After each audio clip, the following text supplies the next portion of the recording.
You're listening to Not Bad Advice, where we discuss one good idea that you can use right away, no matter who you are or where you're at in life. We cover topics all over the spectrum with the simple goal of offering you a new perspective. I'm Pamela Lund. And I'm CK Chung. And we hope that after listening, you'll think, hey, that's not bad advice.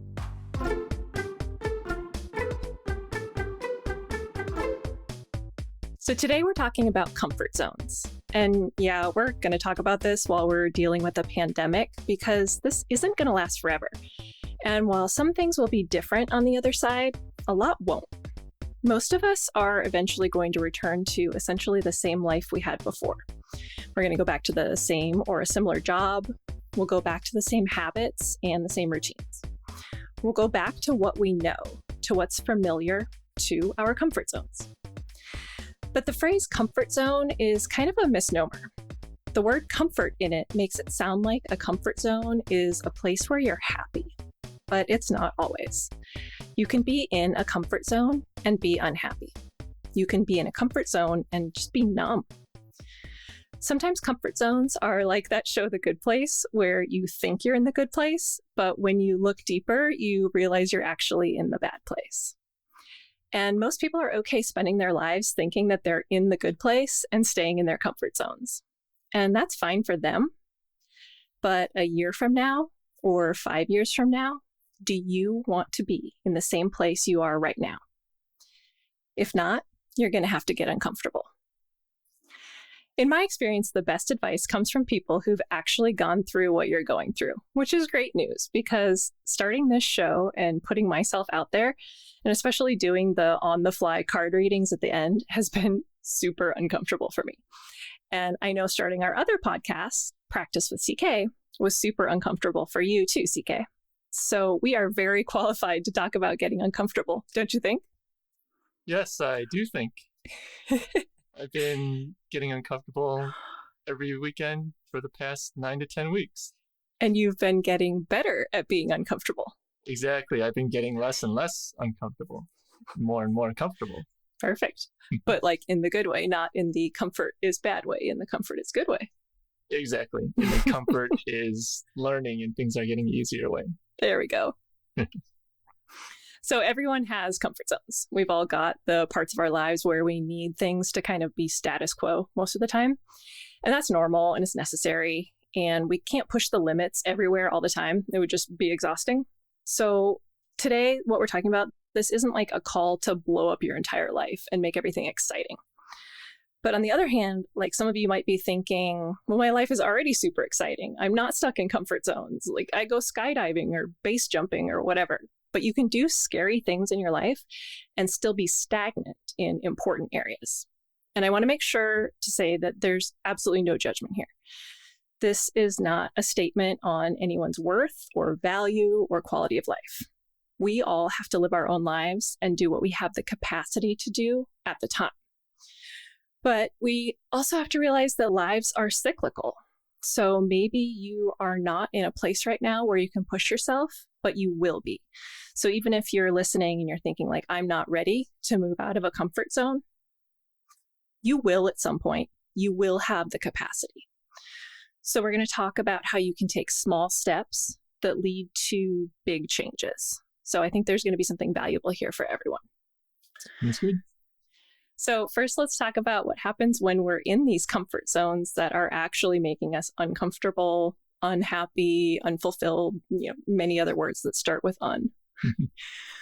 When we are not pursuing things that are fulfilling or challenging in a productive way, our attention and our priorities shift outwards. So when you don't have something that's internally fulfilling to focus on, you start caring more about the opinions of others and getting their approval, or you start meeting other people's goals instead of your own. So some people will latch on to like other people's drama, celebrity gossip or Twitter feuds or, wherever they can find excitement that they're missing in their own lives.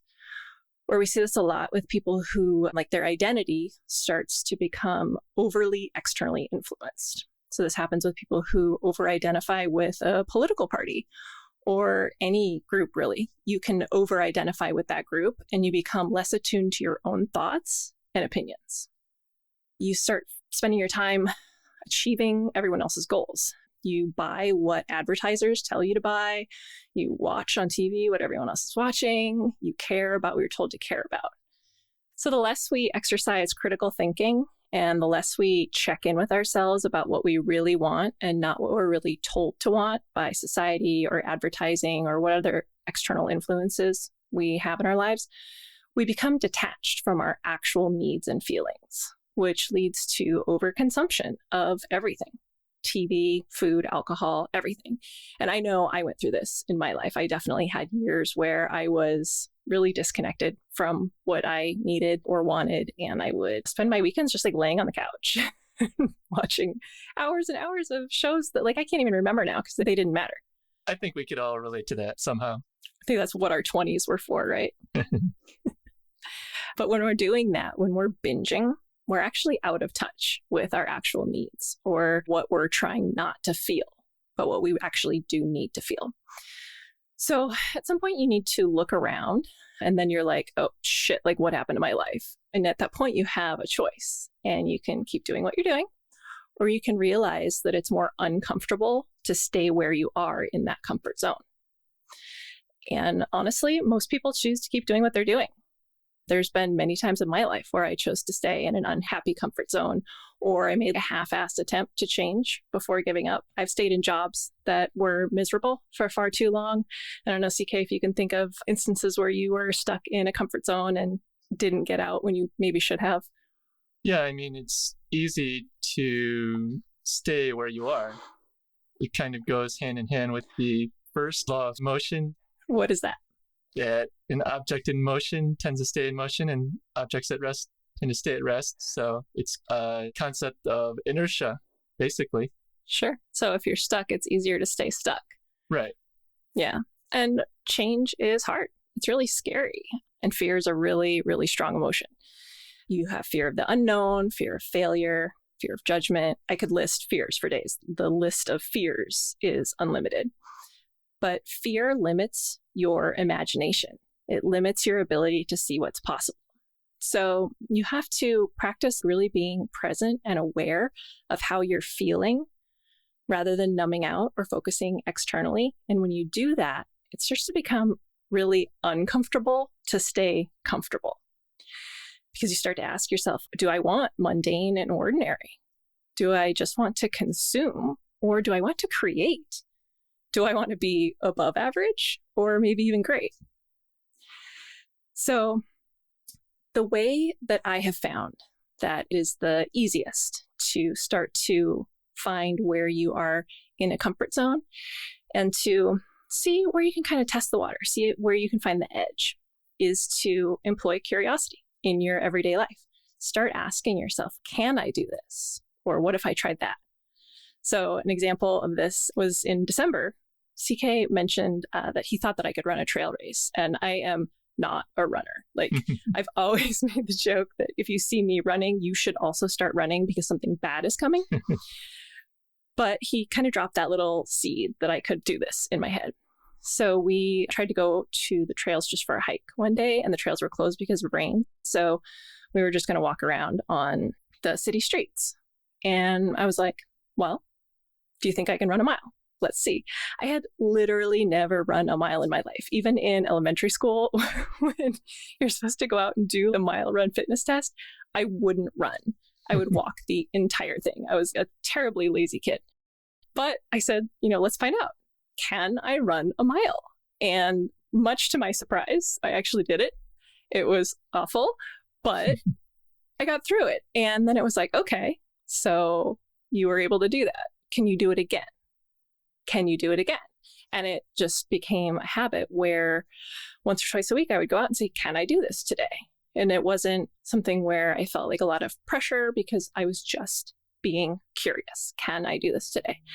And now with practice and CK's help on my runs, I'm up to 2 miles. So if you had told me a year ago that I was going to enjoy going out for a 2-mile run on Sundays, I would have told you that you are absolutely crazy. And CK has witnessed this shift. I'm sure it's been pretty eye-opening for him to see me go. Yeah, absolutely. Yeah. So if you just employ this curiosity, just ask yourself, can I do this? Or what if I tried? And if you don't do it, it doesn't matter. There's no risk. You're just saying, can I do it? Yes, no, okay, I'll try again.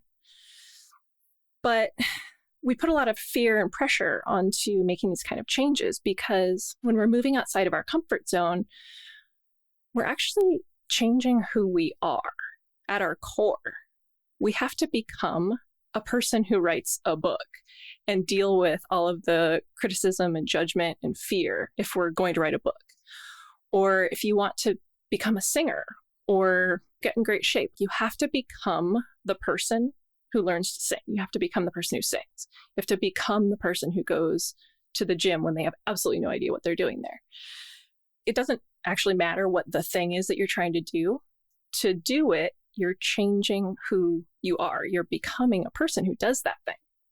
So rather than having all of that pressure in your head of like, I have to become the person who writes the book, employ that curiosity.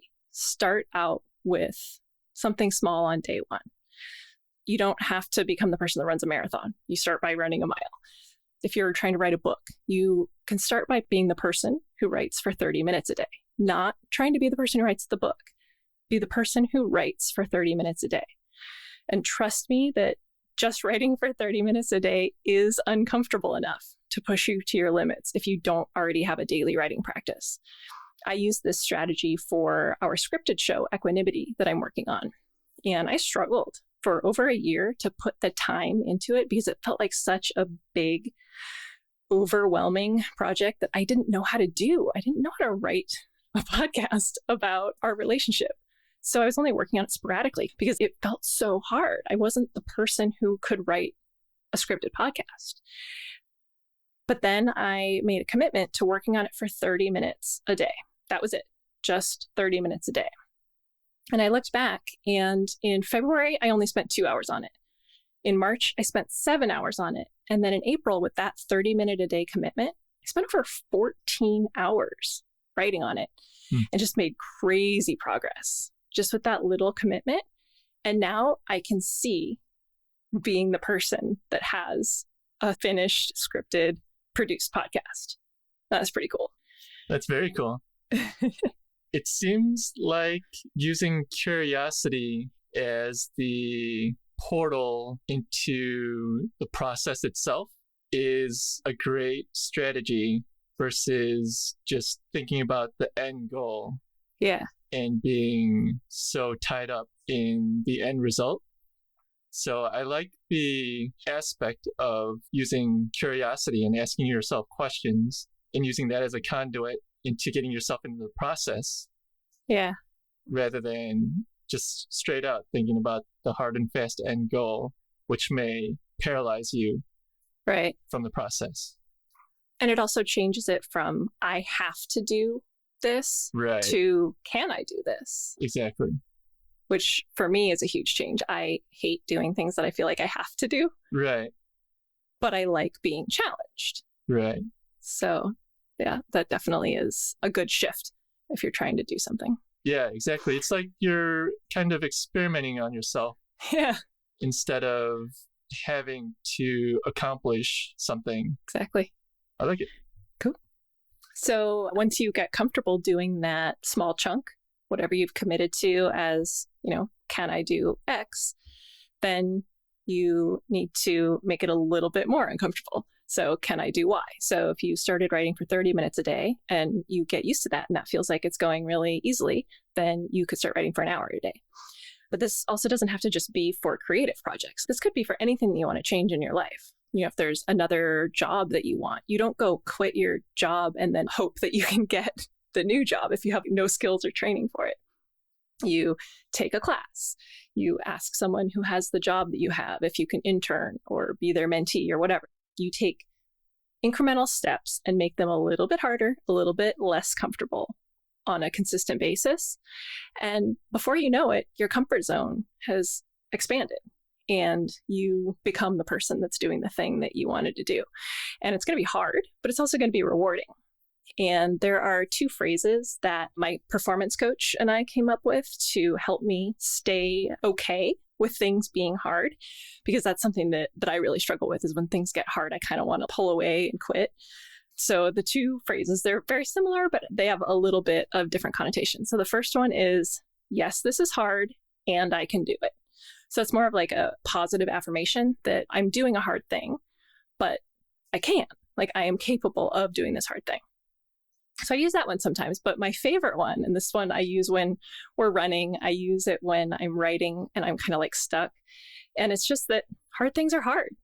And it sounds so simple, but every time I think of that, every time I think hard things are hard, it takes me out of that kind of self-pity of like, oh my God, I'm doing this and it's so hard. And I'm like, oh yeah, of course, hard things are hard. They have to be hard. If they weren't hard, there wouldn't be the payoff. There wouldn't be the amazing results that you're going to get for it. And if it got easy, you would need to make it harder. So hard things are hard. Another thing is that we tend to look at people who are doing the things that we want to do, and we think, well, it's easy for them, but it's not. Maybe some aspects have gotten easier because they've put in the work to make it look easy, but it's just hard for them. Stephen King doesn't sit down and like happily type out a new novel. It is a process and it's a struggle. All writers talk about this. They have to sit down and birth this book or this project. It is hard for everyone. So you can't look at someone else that you think is just floating through and say like, it's easy for them. That's just an excuse. Right. We have to realize that what we're seeing from them is the end product. Right. We don't see the process that they go through and all the work that they put in. Yeah. If we did, I don't know if any of us would ever create anything. Exactly. So if you need help doing the hard things, one of my biggest tips is to pay someone, like a performance coach. CK and I have both worked with performance coaches of different types. I'm working with one right now, and just having a call with her every 2 weeks, just having like a sounding board, someone to talk through the hard things that you're doing is really beneficial for me. I think that you had the same experience with your coach. Yeah, absolutely. I'm actually between performance coaches right now and kind of self-coaching myself in terms of performance. And a lot of coaching is stuff that you already know and you know that you should be doing. But like you said, it's good to have a sounding board and get feedback from someone else and have someone else help you get a different perspective on how you're going about things, basically. Yeah, I think that's a good point, because I have that experience with calls with my coach, with conversations that you and I have. And I bet people who are listening to this show are having that same experience. So they're like, I know this, like, right. I already know this, but you have to keep hearing it or hear it from a new person or have it put in a different perspective, or you forget about it. Like, constantly having the repetition of the message is really important. Right. And different people have different ways or motivations going about things. And so things may stick differently with different people. Yeah. So yeah, pay somebody, get some help, have an accountability buddy. If you can't afford a performance coach, have a friend. CK definitely helps keep me accountable. You can just have a friend, a family member, whoever. You don't have to do it alone.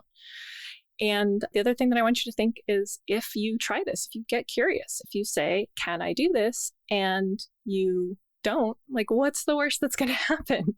I want you to really, really think about the thing that you want to do, and then think about the worst possible scenario if you start taking steps towards it. The fears that are going to come up are failure, or being judged, or failing and being judged for that. So are those fears that you come up with really enough to hold you back from getting what you want out of your one shot at an amazing life? Are you going to let fear of failure or fear of judgment hold you back from doing the thing that makes you feel the most alive? I hope not. But who cares if you fail? If you fail the first time, you fail the fifth time, every failure teaches you something. I know, CK, you've got an acronym for FAIL that really puts that in perspective. Yeah, I came across this somewhat recently and I really like it. So FAIL can stand for first attempt in learning. Perfect. Yeah. So keep failing, keep learning. There you go. So try again the next day and the next, and eventually you're going to be doing the thing that you want to do. Or along the way, you'll find out maybe that thing isn't what you want to do, but you'll discover what you actually want to do. That incremental effort will add up, and you'll consistently be doing more than you could when you started. You'll become the person that is doing the thing you wanted to do. That's actually what manifesting is. It's thinking about achieving something and then putting in the effort to get the outcome. You can't just think about it. You have to be active.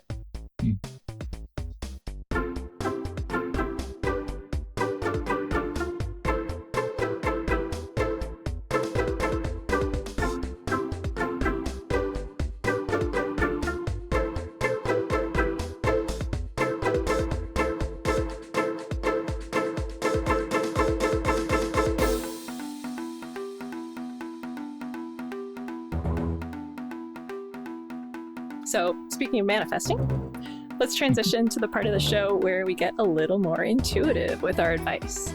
I'm going to shuffle a deck of oracle cards, and I'm going to pull a card, see what perspective we get. Maybe it'll easily relate to what we discussed today, maybe it won't. None of this is planned, none of it's scripted, so we'll see how it goes today. Even if you're not into the idea of intuition or wisdom from the universe, stick around. You don't have to believe in any of it for the perspective to have value for you. Like any of the advice we give here, all you have to do to benefit from it is listen, see what resonates for you, and apply it to your life. And like with anything in life, you have to be discerning and critical of the information you're offered. But you also have to be open to hearing something new and ready to show up for yourself. Sounds good.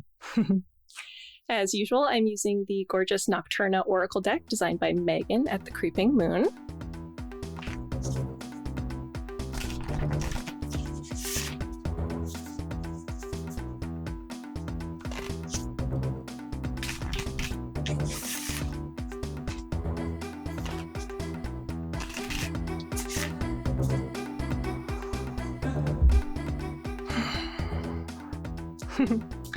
Okay, so I pulled one of my favorite cards. It is the Cactus.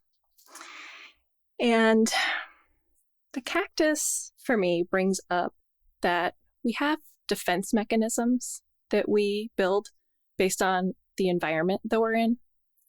So if you think of a cactus, the spines are actually just leaves, but they have evolved to be spiny little defense mechanisms. They also have evolved to cool the cactus. It doesn't seem like it because they're tiny little spines, but there's like thousands of them on the cactus. And in aggregate, they do. They shade the cactus. So with this card, I want you to think about what defense mechanisms you have developed because of your environment, because of criticism that you've gotten from other people when you tried to move out of your comfort zones in the past. Maybe you had an unsupportive partner or a terrible boss or any of the many, many things that we go through in our lives. And we build defense mechanisms around those. But at some point, those defense mechanisms don't serve us any longer. When we're not in that situation anymore, when we don't need them, we need to be able to shed our spines. Not our actual spines, our cactus spines. We need to be able to reevaluate whether the defenses that we have put up are still serving us or if we need to let them go so that we can do the really great things that we want to do in life, so we can have the relationships that we want to have, so that we can create the magic that we want to create in our lives. So think about what defense mechanisms you have built and whether they're serving you anymore, and how you can maybe start to let them go a little bit so that you can try something new and get out of your comfort zones. Thursday. Love that. Yeah, definitely one of my favorite cards. It always makes me smile when I get it. So if you found yourself thinking, hey, that's not bad advice while listening today, we'd love it if you shared the episode with your friends or on social media. You can tag us on Twitter, where I'm at Pamela_Lund and CK is at CKDisco. To find us on other platforms, visit forcesofequal.com/advice. There you can also contact us if there's something you need advice about. We'd love to hear from you.